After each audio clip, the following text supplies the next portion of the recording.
ಒತ್ತು ಶಾವಿಗೆ ಅಂದರೆ ಯಾರಿಗಿಷ್ಟ ಆಗಲ್ಲ ಹೇಳಿ. ಮೃದುವಾಗಿರುವಂತಹ ಒತ್ತು ಶಾವಿಗೆಗೆ ಕಾಯಿ ಹಾಲು ಹಾಕಿ ಇಲ್ಲ ಯಾವುದಾದ್ರೂ ಖಾರದ ಸಾಂಬಾರು ಅಥವಾ ಬಾಜಿ ಜೊತೆ ತಿನ್ನೋಕ್ಕೆ ತುಂಬ ಚೆನ್ನಾಗಿರುತ್ತೆ. ಶಾವಿಗೆಯನ್ನು ಹಲವಾರು ರೀತಿಯಲ್ಲಿ ಮಾಡ್ತಾರೆ. ನನ್ನ ಚಾನಲಲ್ಲೇ ಸುಮಾರು ಶಾವಿಗೆ ಇದೆ. ಬಾಳೆಹಣ್ಣಿಂದು, ಹಲಸಿನ ಹಣ್ಣಿಂದು, ಅಕ್ಕಿದು ಎಲ್ಲ ಇದೆ ಅಲ್ವಾ. ಇವತ್ತು ಅಕ್ಕಿಯನ್ನು ಹಾಕದೆ ನಾನು ಶಾವಿಗೆ ಮಾಡ್ತಾ ಇದ್ದೇನೆ. ಹಾಯ್ ಫ್ರೆಂಡ್ಸ್, ಎಲ್ಲರಿಗೂ ನಮಸ್ಕಾರ. ವೆಲ್ಕಮ್ ಟು ಸಂತೃಪ್ತಿ ಕಿಚನ್.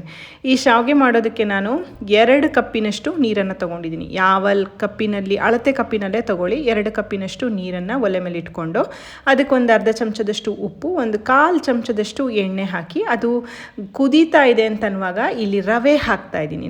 ನಾನು ತಗೊಂಡಿರೋದು ಚಿರೋಟಿ ರವೆ, ಹುರಿದೇ ಇರುವಂತಹ ಚಿರೋಟಿ ರವೆ ಬದಲಾಗಿ ಮೀಡಿಯಂ ರವೆ ಅಥವಾ ಉಪ್ಪಿಟ್ಟು ರವೆ ಅಂತ ಹೇಳ್ತಾರಲ್ಲ, ಅದನ್ನು ಸಹ ತಗೊಳ್ಬೋದು. ಆದರೆ ನಾನು ಪ್ರಿಫರ್ ಮಾಡೋದು ಚಿರೋಟಿ ರವೆ, ಸ್ವಲ್ಪ ಚೆನ್ನಾಗಾಗತ್ತೆ ಅದರಲ್ಲಿ ಮಾಡೋದ್ರಿಂದ. ಇವಾಗ ಚೆನ್ನಾಗಿ ಗಂಟಿಲ್ಲದೆ ಇರೋ ಥರ ಅದನ್ನು ಮಿಕ್ಸ್ ಮಾಡ್ಕೋಬೇಕು. ನಿಮಗೆಲ್ಲ ಗೊತ್ತಿರುತ್ತೆ, ಉಪ್ಪಿಟ್ಟು ಮಾಡೋ ಹಾಗೇ ಒಂದು 2-3 ನಿಮಿಷಕ್ಕೆಲ್ಲ ಇದು ಗಟ್ಟಿ ಆಗಿಬಿಡುತ್ತೆ. ನೀಟಾಗಿ ತಳ ಬಿಟ್ಕೊಂಡು ನೋಡಿ ಈ ಥರ ಬರ್ತಾ ಇದೆ ಅಂತಂದರೆ ರವೆ ಚೆನ್ನಾಗಿ ಬೆಂದಿದೆ ಅಂತ ಅರ್ಥ. ಇಷ್ಟೇ ಮೃದುವಾಗಿ ಇರಲಿ, ಇನ್ನು ಹುಡಿ ಮಾಡ್ಕೊಳ್ಳೋದು ಬೇಡ. ಇಷ್ಟಾದಮೇಲೆ ಫ್ಲೇಮನ್ನು ಆಫ್ ಮಾಡಿ ಇದನ್ನು ಒಂದು ತಟ್ಟೆಗೆ ಹಾಕಿ ಸ್ವಲ್ಪ ತಣ್ಣಗಾಗಲಿಕ್ಕೆ ಬಿಡ್ತೇನೆ. ಕೈನಲ್ಲಿ ಮುಟ್ಟೋಷ್ಟು ತಣ್ಣಗಾಗಬೇಕು.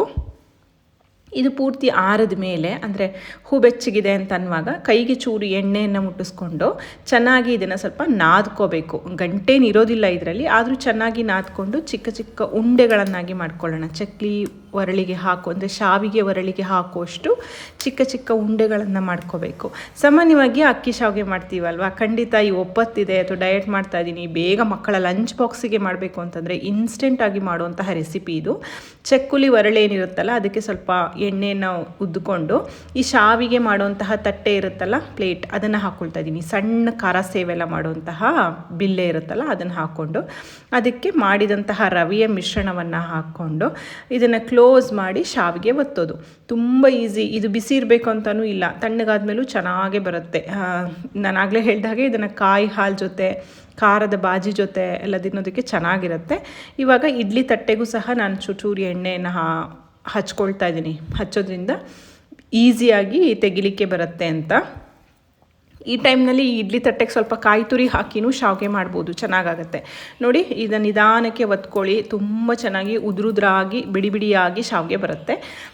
ತುಂಬ ದೊಡ್ಡದು ಮಾಡ್ಕೊಳ್ಳೋದು ಬೇಡ. ಈ ರೀತಿ ಚಿಕ್ಕ ಚಿಕ್ಕ ಇಡ್ಲಿ ತಟ್ಟೆಗಳಿಗೆ ಎಷ್ಟು ಹಿಡಿಸುತ್ತೋ ಅಷ್ಟು ಮಾಡ್ಕೊಳ್ಳಿ. ಆಮೇಲೆ ಈ ನೀರನ್ನು ಕುದಿಯೋದಕ್ಕೆ ಇಟ್ಬಿಟ್ಟು ಇಡ್ಲಿ ಸ್ಟ್ಯಾಂಡ್ನಲ್ಲಿ ಇದನ್ನು ಒಂದು 5 ನಿಮಿಷ ಬೇಯಿಸಿದ್ರೆ ಸಾಕು. ಆಲ್ರೆಡಿ ರವೆನ ಚೆನ್ನಾಗಿ ಬೇಯಿಸಿರ್ತೀವಿ, ಆದರೂ ಹಬೆಯಲ್ಲಿ ಬೇಯೋದ್ರಿಂದ ಉದುರುದ್ರಾಗುತ್ತೆ, ರುಚಿ ಚೆನ್ನಾಗಿರುತ್ತೆ. ಹಾಗಾಗಿ ಒಂದು 5 ಮಿನಿಟ್ಸ್ ನಾನು ಇದನ್ನು ಬೇಯಿಸ್ಕೊಂಡಿದ್ದೀನಿ ಫ್ರೆಂಡ್ಸ್. ಇದು ಸ್ವಲ್ಪ ಬಿಸಿ ಇದೆ, ತಣ್ಣಗಾದ್ಮೇಲೆ ತೆಕ್ಕೊಳ್ಳೋಣ.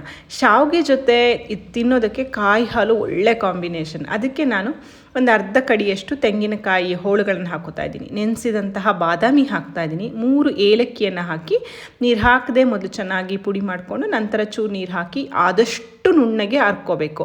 ಇದಕ್ಕೆ ಬೇಕಾದರೆ ಹುರಿದಂತಹ ಗಸಗಸೆನೂ ನೀವು ಹಾಕ್ಕೊಳ್ಬೋದು, ಚೆನ್ನಾಗಾಗತ್ತೆ. 1 ಕಪ್ ತೆಂಗಿನಕಾಯಿ ತುರಿ ತೊಗೊಂಡಿದ್ದೀನಲ್ಲ, ಅದಕ್ಕೊಂದು ಅರ್ಧ ಕಪ್ಪಿನಷ್ಟು ಬೆಲ್ಲ ತೊಗೊಂಡಿದ್ದೇನೆ. ನಾನು ತೊಗೊಂಡಿರೋದಿಲ್ಲಿ ಗೊಜ್ಜು ಬೆಲ್ಲ, ಜೋನಿ ಬೆಲ್ಲ.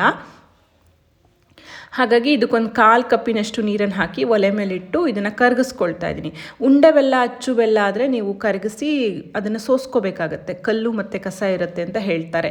ಬಟ್ ಇದರಲ್ಲಿ ಅದೆಲ್ಲ ಇಲ್ಲ, ಆರ್ಗ್ಯಾನಿಕ್ ಬೆಲ್ಲ ತುಂಬ ಚೆನ್ನಾಗಿದೆ. ನೋಡಿ, ಈ ರೀತಿ ಕರ್ಗದ ಮೇಲೆ ನಾವು ರುಬ್ಬಿರುವಂತಹ ತೆಂಗಿನಕಾಯಿಯ ಮಿಶ್ರಣ ಏನಿದೆ ಅದನ್ನು ಸೇರಿಸ್ಕೊಂಡು ಸಾಕಷ್ಟು ನೀರು, ಸಿಹಿ ನೋಡಿಕೊಂಡು ನೀರನ್ನು ಹಾಕ್ಕೊಳ್ಳಿ. ತುಂಬ ಸಿಹಿ ಇದ್ದರೆ ಸ್ವಲ್ಪ ನೀರನ್ನು ಹಾಕ್ಕೋಬೇಕಾಗತ್ತೆ. ಇದನ್ನು ಕುದಿಸೋದ್ರಿಂದ ಸ್ವಲ್ಪ ಗಟ್ಟಿಯಾಗುತ್ತೆ.